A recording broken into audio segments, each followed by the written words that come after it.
ನಾನು ಅಪ್ಲೋಡ್ ಮಾಡೋ ಎಲ್ಲ ವೀಡಿಯೋಗಳನ್ನು ಮೊದಲು ನೋಡೋದಕ್ಕೆ SPK ಕನ್ನಡ ಚಾನಲ್ನ ಸಬ್ಸ್ಕ್ರೈಬ್ ಮಾಡಿಕೊಂಡು ಅದರ ಪಕ್ಕ ಇರೋ ಬೆಲ್ ಐಕನ್ನ ಆನ್ ಮಾಡ್ಕೊಳ್ಳಿ. ಇದರಿಂದ ನಾನು ಯಾವುದೇ ವೀಡಿಯೋ ಅಪ್ಲೋಡ್ ಮಾಡೋದ್ರ ನೋಟಿಫಿಕೇಷನ್ ನಿಮಗೆ ಸಿಗುತ್ತೆ. ಹಾಯ್ ಹೆಲೋ ಎಲ್ರಿಗೂ ನಮಸ್ಕಾರ. SPK ಕನ್ನಡ ಯೂಟ್ಯೂಬ್ ಚಾನಲ್ಗೆ ನಿಮಗೆ ಸ್ವಾಗತ.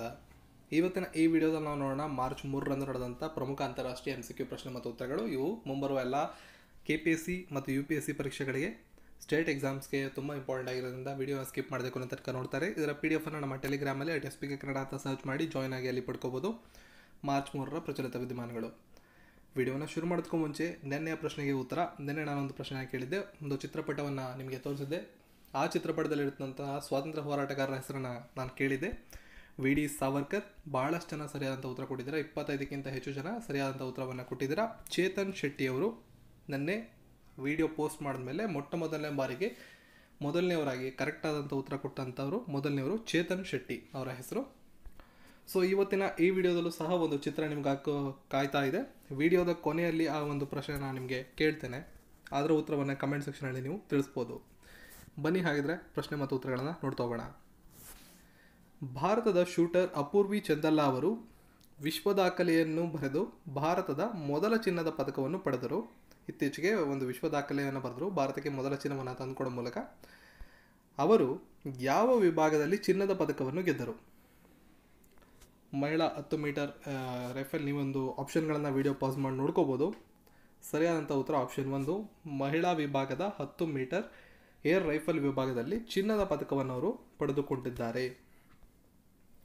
ಮಹಿಳಾ ವಿಭಾಗದ 10 ಮೀಟರ್ ಏರ್ ರೈಫಲ್ನಲ್ಲಿ ಚಿನ್ನದ ಪದಕವನ್ನು ಗೆದ್ದಂತಹ ಭಾರತೀಯ ಶೂಟರ್ ವಿಶ್ವಕಪ್ 2019ರಲ್ಲಿ ಭಾರತದ ದಾಖಲೆಯನ್ನು ಬರೆದು ಮೊದಲ ಚಿನ್ನದ ಪದಕವನ್ನು ಪಡ್ಕೊಂಡಿದ್ದಾರೆ. ಅಂತಿಮ ಸುತ್ತಿನಲ್ಲಿ ಅರ್ಹತೆಯನ್ನು ಪಡೆದಂಥ ಏಕೈಕ ಭಾರತೀಯ ಶೂಟರ್ ಸಹ ಇವರಾಗಿದ್ದಾರೆ. ರಾಕ್ ಸಂಗೀತಕ್ಕೆ ಸಂಬಂಧಿಸಿದ ಕಾರ್ಯಕ್ರಮವಾದ ರಾಕ್ ದಿ ನೈಟ್ ಎಂಬ ಹೆಸರಿನ ಯಾವ ಟಿವಿ ಚಾನಲ್ನಲ್ಲಿ ಇತ್ತೀಚೆಗೆ ಬಿಡುಗಡೆಯಾಯಿತು? All India Radio, Doordarshan, NDTV, Star Network. ಸರಿಯಾದ ಉತ್ತರ ದೂರದರ್ಶನ್. ದೂರದರ್ಶನ್ ಇಂದು ರಾಕ್ ದಿ ನೈಟ್ ಅನ್ನೋ ಒಂದು ರಾಕ್ ಸಂಗೀತ ಕಾರ್ಯಕ್ರಮಕ್ಕೆ ಹೊಸದಾದ ಒಂದು ಕಾರ್ಯಕ್ರಮವನ್ನು ಪ್ರಾರಂಭ ಮಾಡಿದ್ದಾರೆ. ಈಗ ಒಂದು ಕಾರ್ಯಕ್ರಮ ದೂರದರ್ಶನದಲ್ಲಿ ಮಾರ್ಚ್ 5ರಿಂದ ಪ್ರಸಾರ ಆಗುತ್ತೆ. ಪಾಶ್ಚಾತ್ಯ ವಾಯು command air officer commanding in chief ಆಗಿ ಇತ್ತೀಚೆಗೆ ಯಾರನ್ನು ನೇಮಿಸಲಾಗಿದೆ? ನರೇಶ್ ಸಿಂಗ್, ಸುರೇಶ್ ಯಾದವ್, ರಘುನಾಥ್ ನಂಬಿಯಾರ್, ದಿನೇಶ್ ಕಾರ್ತಿಕ್. ಸರಿಯಾದ ಉತ್ತರ ರಘುನಾಥ್ ನಂಬಿಯಾರ್ ಅವ್ರನ್ನ ಇತ್ತೀಚೆಗೆ ಈ ಒಂದು ಹುದ್ದೆಗೆ ನೇಮಕ ಮಾಡಲಾಗಿದೆ. ಕಾರ್ಗಿಲ್ ಕಾರ್ಯಾಚರಣೆಗಳಲ್ಲಿ ಪ್ರಮುಖ ಪಾತ್ರವನ್ನು ವಹಿಸಿದಂಥ ಏರ್ ಮಾರ್ಷಲ್ ರಘುನಾಥ್ ನಂಬಿಯಾರ್ ಅವ್ರನ್ನ ಭಾರತೀಯ ವಾಯುಪಡೆಯ ಪಾಶ್ಚಾತ್ಯ ವಾಯು command air officer commanding in chief ಆಗಿ ಇತ್ತೀಚೆಗೆ ನೇಮಕ ಮಾಡಲಾಗಿದೆ. ಭೂವಿಜ್ಞಾನಗಳ ಕೇಂದ್ರ ಸಚಿವ ಡಾಕ್ಟರ್ ಹರ್ಷವರ್ಧನ್ ಅವರು ಮರೀನ್ ಲಿವಿಂಗ್ ರಿಸೋರ್ಸಸ್ ಮತ್ತು ಪರಿಸರ ವಿಜ್ಞಾನದ ಕೇಂದ್ರದ ನೂತನ ಶಾಶ್ವತ ಕ್ಯಾಂಪಸ್ಸನ್ನು ಎಲ್ಲಿ ಉದ್ಘಾಟನೆ ಮಾಡಿದರು? ಆಪ್ಷನ್ಗಳನ್ನು ನೀವು ನೋಡ್ಕೋಬೋದು. ಸರಿಯಾದ ಉತ್ತರ ಕೇರಳದ ಪುತುವೈಪಲ್ಲಿ ಉದ್ಘಾಟನೆಯನ್ನು ಮಾಡಿದ್ದಾರೆ.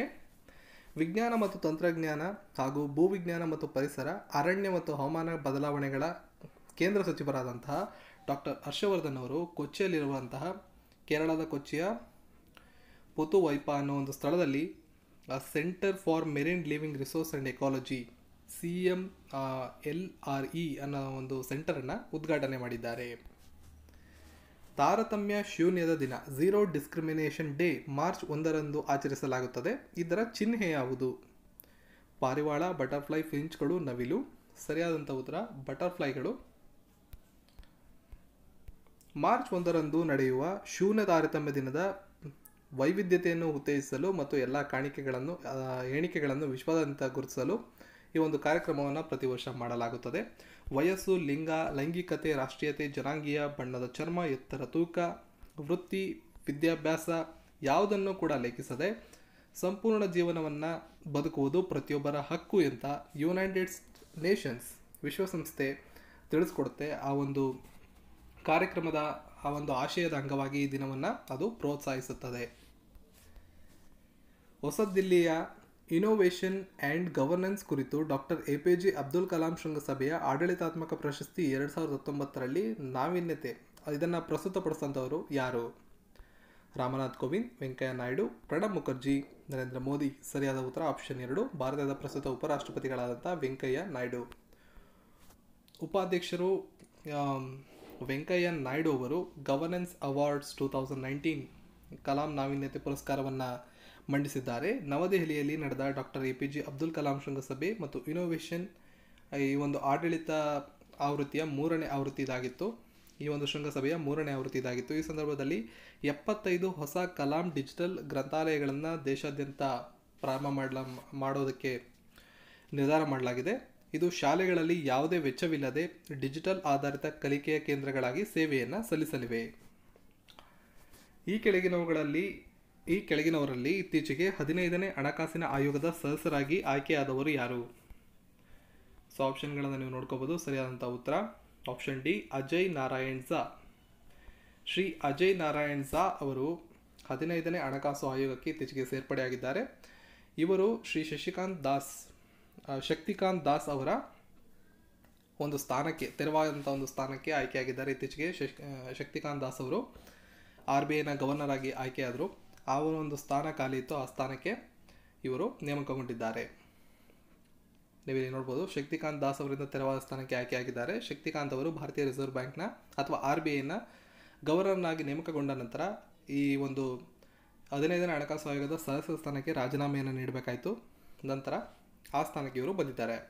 ಮಣಿಪುರ ಕೇಡರ್ನ 1982ನೇ ಬ್ಯಾಚ್ನ IAS ಅಧಿಕಾರಿಯಾಗಿದ್ದು ಭಾರತ ಸರ್ಕಾರದ ಹಣಕಾಸು ಕಾರ್ಯದರ್ಶಿಯಾಗಿ ಕೆಲಸ ಮಾಡಿದ್ದಾರೆ.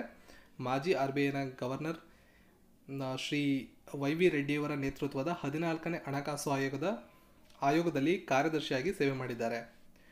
ಇನ್ನು 15ನೇ ಹಣಕಾಸು ಕಮಿಷನ್ ಅಥವಾ ಹಣಕಾಸು ಆಯೋಗದ ಬಗ್ಗೆ ಹೇಳಬೇಕು ಅಂದರೆ ನವೆಂಬರ್ 5, 2017ರಂದು NK ಸಿಂಗ್ ಅವರ ನೇತೃತ್ವದಲ್ಲಿ ಕೇಂದ್ರ ಸರ್ಕಾರ ಕೇಂದ್ರ ಮತ್ತು ರಾಜ್ಯಗಳ ನಡುವಿನ ಆದಾಯ ವಿತರಣೆಯನ್ನು ಮಾಡೋದಕ್ಕೆ 5 ವರ್ಷಗಳ ಅವಧಿಗೆ ಈ ಒಂದು ಸೂತ್ರವನ್ನು, ಇದರ ಕಾಲಾವಧಿ ಏಪ್ರಿಲ್ 2020ರಿಂದ ಮಾರ್ಚ್ 2025 ತನಕ ನಿಗದಿಪಡಿಸಲಾಗಿದೆ. ಇರಾನ್ನಲ್ಲಿ ನಡೆದ ಮಕ್ರಾನ್ ಕಪ್ ಬಾಕ್ಸಿಂಗ್ ಪಂದ್ಯಾವಳಿಯಲ್ಲಿ ಭಾರತ ಒಟ್ಟು ಎಷ್ಟು ಪದಕಗಳನ್ನು ಗೆದ್ದುಕೊಂಡಿದೆ? ಸರಿಯಾದ ಉತ್ತರ 8 ಪದಕಗಳನ್ನು ಭಾರತ ಗೆದ್ದುಕೊಂಡಿದೆ. ಇದು ಮುಂಬರುವ ಪರೀಕ್ಷೆಗಳಿಗೆ ಇಂಪಾರ್ಟೆಂಟ್. ಇರಾನ್ನ ಚಬಹಾರ್ನಲ್ಲಿ ನಡೆದಂಥ ಮಕ್ರಾನ್ ಕಪ್ ಬಾಕ್ಸಿಂಗ್ ಪಂದ್ಯಾವಳಿಯಲ್ಲಿ ಭಾರತೀಯ ಬಾಕ್ಸರ್ಗಳು ಚಿನ್ನದ ಪದಕವನ್ನು ಗೆದ್ದರು. ಹರಿಯಾಣದ ದೀಪಕ್ ಸಿಂಗ್ ಅವರು ಏಕೈಕ ಚಿನ್ನವನ್ನು ಗೆದ್ದಿದ್ದಾರೆ.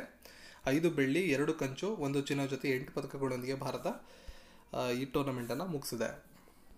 ಅಕ್ಕಿ ಉತ್ಪಾದನಾ ತಂತ್ರಜ್ಞಾನ ಮತ್ತು ತಂತ್ರಗಳ ಬಗ್ಗೆ ಜ್ಞಾನವನ್ನು ಹೆಚ್ಚಿಸಲು ಯಾವ ರಾಜ್ಯವು ರೈಸ್ ನಾಲೆಡ್ಜ್ ಬ್ಯಾಂಕ್ ವೆಬ್ ಪೋರ್ಟಲನ್ನು ಪ್ರಾರಂಭ ಮಾಡಿದೆ?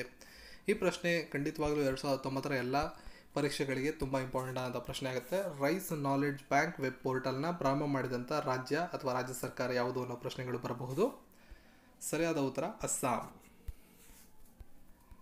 ರೈಸ್ ನಾಲೆಡ್ಜ್ ಬ್ಯಾಂಕ್ ಅಸ್ಸಾಂ ಕೃಷಿ ವೆಬ್ ಪೋರ್ಟಲ್ ಆಗಿದ್ದು ಅಕ್ಕಿ ಉತ್ಪಾದನಾ ತಂತ್ರಗಳು, ಅತ್ಯುತ್ತಮ ಉತ್ಪಾದನಾ ಅಭ್ಯಾಸಗಳು, ರಾಜ್ಯದ ಕೃಷಿ ಸಂಗತಿಗಳ ಬಗ್ಗೆ ಜ್ಞಾನವನ್ನು ಹೆಚ್ಚಿಸೋದಕ್ಕೆ ತಯಾರು ಮಾಡಲಾಗಿದೆ. ವಿಶ್ವ ಬ್ಯಾಂಕ್ ಅನುದಾನಿತ ಯೋಜನೆ ಕೃಷಿ ವ್ಯವಹಾರ ಗ್ರಾಮೀಣ ಪರಿವರ್ತನೆ ಅಡಿಯಲ್ಲಿ ಇದನ್ನು ಪ್ರಾರಂಭ ಮಾಡಲಾಗಿದೆ. ಈ ಪೋರ್ಟಲ್ ಅಸ್ಸಾಂ ಗ್ರಾಮೀಣ ಮೂಲಸೌಕರ್ಯ ಮತ್ತು ಕೃಷಿ ಸೇವೆಗಳ ಸೊಸೈಟಿಯ, ಅಸ್ಸಾಂ ಕೃಷಿ ವಿಶ್ವವಿದ್ಯಾಲಯಗಳ ಏನೇನು ಪ್ರಯತ್ನಗಳಿರುತ್ತೆ ಅದಕ್ಕೆಲ್ಲ ಪುಷ್ಟಿಯನ್ನು ನೀಡುತ್ತೆ, ಪರಿಣಾಮಕಾರಿಯಾಗಿ ಆ ಕೆಲಸವನ್ನು ಮಾಡುತ್ತೆ.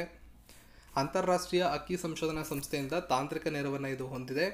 ಅಸ್ಸಾಂನಲ್ಲಿ ಸಣ್ಣ ಪ್ರಮಾಣದ ರೈತರಿಗೆ ಸಂಶೋಧನೆ ಮತ್ತು ಮೈದಾನದಲ್ಲಿ ಅಕ್ಕಿ ಉತ್ಪಾದನಾ ಅಭ್ಯಾಸಗಳ ನಡುವಿನ ಅಂತರವನ್ನು ಕಡಿತಗೊಳಿಸುವುದು ಈ ಒಂದು ವೆಬ್ ಪೋರ್ಟಲ್ನ ಪ್ರಮುಖವಾದ ಉದ್ದೇಶವಾಗಿತ್ತು. ಹಾಗಿದ್ರೆ ಇವತ್ತಿನ ಕೊನೆ ಪ್ರಶ್ನೆ, ನೀವು ಉತ್ತರಿಸಬೇಕಾದ ಪ್ರಶ್ನೆಯನ್ನು ನಾವು ನೋಡೋದಾದರೆ, ಈ ಚಿತ್ರದಲ್ಲಿ ಇರುವಂಥ ಸ್ವಾತಂತ್ರ್ಯ ಹೋರಾಟಗಾರರು ಯಾರೆಂದು ತಿಳಿಸಿ. ಸೊ ಚಿತ್ರವನ್ನು ನೀವು ಇಲ್ಲಿ ನೋಡ್ಬೋದು. ಈ ಚಿತ್ರದಲ್ಲಿ ನಿಮಗೆ ಕಾಣ್ತಾ ಇರ್ತಕ್ಕಂಥ ಸ್ವಾತಂತ್ರ್ಯ ಹೋರಾಟಗಾರರ ಹೆಸರನ್ನು ನೀವು ಈ ವಿಡಿಯೋದ ಕಮೆಂಟ್ ಸೆಕ್ಷನಲ್ಲಿ ತಿಳಿಸ್ಬೋದು. ಮೊದಲನೇದಾಗಿ ಉತ್ತರವನ್ನು ಕೊಟ್ಟಂಥವ್ರು, ಸರಿಯಾದ ಉತ್ತರವನ್ನು ಕೊಟ್ಟಂಥವ್ರ ಹೆಸರನ್ನು ನಾಳಿನ ವಿಡಿಯೋದಲ್ಲಿ ನಾನು ತಗೊಳ್ತೀನಿ. ಸೊ ಪೂರ್ಣವಾಗಿ ಒಂದ್ಸಲ ನೀವು ನೋಡ್ಕೋಬೋದು ಚಿತ್ರವನ್ನು ಸಂಪೂರ್ಣವಾಗಿ. ಈ ಉತ್ತರವನ್ನು ನಿಮಗೆ ಉತ್ತರ ಕರೆಕ್ಟಾಗಿ ಗೊತ್ತಾಯಿತು ಅಂದರೆ ಕಮೆಂಟ್ ಸೆಕ್ಷನಲ್ಲಿ ತಿಳಿಸಿ. ಈ ವಿಡಿಯೋನ ಲೈಕ್ ಮಾಡಿ, ಶೇರ್ ಮಾಡಿ. ಜೊತೆಗೆ ಈ ಒಂದು PDF ನೀವು ಪಡ್ಕೋಬೇಕು ಅಂದರೆ ನಮ್ಮ SPK ಕನ್ನಡ @SPK ಕನ್ನಡ ಅಂತ ನಿಮ್ಮ ಟೆಲಿಗ್ರಾಮ್ ಅಪ್ಲಿಕೇಶನ್ನ ಡೌನ್ಲೋಡ್ ಮಾಡ್ಕೊಳ್ಳಿ ಪ್ಲೇಸ್ಟೋರಲ್ಲಿ. @SPK ಕನ್ನಡ ಅಂತ ಸರ್ಚ್ ಮಾಡಿ, ಅಲ್ಲಿ ನಿಮಗೆ ನಮ್ಮ ಗ್ರೂಪ್ ಸಿಗುತ್ತೆ. ಅಲ್ಲಿ ನಾನು ಪ್ರತಿದಿನ ಎಕ್ಸಾಮಿನೇಷನ್ಗೆ ಸಂಬಂಧಪಟ್ಟ ಹಾಗೆ, ಪ್ರಚಲಿತ ವಿದ್ಯಮಾನಗಳಿಗೆ ಸಂಬಂಧಪಟ್ಟ ಹಾಗೆ ಮತ್ತು ಎಕ್ಸಾಮಿನೇಷನ್ ನೋಟಿಫಿಕೇಷನ್ಗಳು, ಜಾಬ್ ನ್ಯೂಸ್ಗಳು ಮುಂತಾದವುಗಳ ಮಾಹಿತಿಯ PDF ಅಪ್ಲೋಡ್ ಮಾಡ್ತಾ ಇರ್ತೀನಿ. ನೀವು ಅಲ್ಲಿ ಸಂಪೂರ್ಣ PDF ಪಡ್ಕೋಬೋದು. ಡೈರೆಕ್ಟಾಗಿ ನೀವು ಜಾಯ್ನ್ ಆಗಬೇಕು ಅಂದರೆ ಈ ವಿಡಿಯೋದ ಡಿಸ್ಕ್ರಿಪ್ಷನಲ್ಲಿ ನನ್ನ ಎಲ್ಲ ಸೋಷಿಯಲ್ ಮೀಡಿಯಾ ಲಿಂಕ್ಗಳಿದೆ. ಫೇಸ್ಬುಕ್, ಇನ್ಸ್ಟಾಗ್ರಾಮ್, ಟೆಲಿಗ್ರಾಮ್ ಪ್ರತಿಯೊಂದರ ಲಿಂಕ್ ಕೂಡ ಇದೆ. ನೀವು ಅದರ ಉಪಯೋಗವನ್ನು ಪಡ್ಕೋಬೋದು. ಸೊ ಈ ಮಾಹಿತಿ ನಿಮಗೆ ಇಷ್ಟ ಆದರೆ ವಿಡಿಯೋನ ಲೈಕ್ ಮಾಡೋದನ್ನು ಮರಿಬೇಡಿ. ನೀವು ಒಂದು ಲೈಕ್ ಮತ್ತಷ್ಟು ವಿಡಿಯೋಗಳನ್ನು ಮಾಡೋದಕ್ಕೆ ನಮಗೆ ಪ್ರೋತ್ಸಾಹವನ್ನು ನೀಡುತ್ತದೆ. Thank you.